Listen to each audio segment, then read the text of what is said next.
jungle.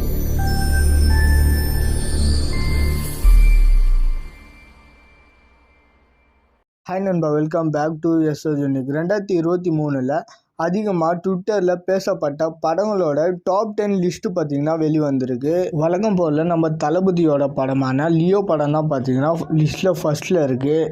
And 3வது இடத்துல தளபதியோட வாரிசு படமும் இருக்குது. அண்டு டாப் 5ல் 2 படங்கள் இருக்கிற ஒரே ஆக்டர் நம்ம தளபதி மட்டும்தான். 1000 கோடிக்கு மேலே வசூல் பண்ண ஷாருக் கான் அவர்களோட ஜவான் படமே 5வது இடத்துல தான் இருக்குது. அண்டு பத்தான் படமும் 1000 கோடிக்கு மேலே வசூல் பண்ணிச்சு. பத்தான் படம் பார்த்தீங்கன்னா லிஸ்ட்டில் வந்து 7th பிளேஸில் இருக்குது.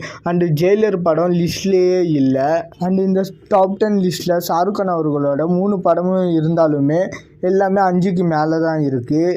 ஸோ இந்த மாதிரி இந்தியன் லெவலில் நம்பர் 1ல் இருக்கும்போது தளபதி தமிழ் சினிமா விட்டு போகிறது ரொம்ப கஷ்டமாக தான் இருக்குது. அண்ட் இது மட்டும் இல்லாமல் இந்தியா அளவில் அதிகமாக யூஸ் பண்ண ஹேஷ்டேக்கில் பார்த்தீங்கன்னா தளபதியோட லியோ படம் 3rd பிளேஸில் இருக்குது. ஸோ 2023 பொறுத்த வரைக்கும் லியோ தான் தரமான சம்பவம் பண்ணியிருக்கு. அண்ட் இந்த வருஷம் எப்படியும் கோட் படம் இந்த லிஸ்ட்டில் வந்துடும். ஏன்னா தொடர்ந்து சில வருஷங்களாகவே தளபதியோட படங்கள் டாப்பில் தான் வந்துட்டு இருக்கு. அண்ட் தளபதி 69 படத்துக்கு அப்புறமா பொலிட்டிக்கல் ஹேஷ்டேக்கை எடுத்து பார்த்தா டிவிக்கு அதில் எப்படியும் டாப் 10ல் வந்துடும். ஓகே நண்பா, இந்த மாதிரி தளபதி பற்றின அப்டேட் தெரிஞ்சுக்க மறக்காம எஸ்ஓஜெனிக் சேனலை சப்ஸ்கிரைப் பண்ணி சப்போர்ட் பண்ணுங்கள். டிஸ்கிரிப்ஷன் அண்ட் கமெண்ட் செக்ஷனில் நம்மளோட சோஷியல் மீடியா லிங்க் இருக்குது, மறக்காமல் அதையுமே செக் பண்ணுறேங்க. இதோட வீடியோ முடிச்சுக்கிறேன். ஓகே, பாய்.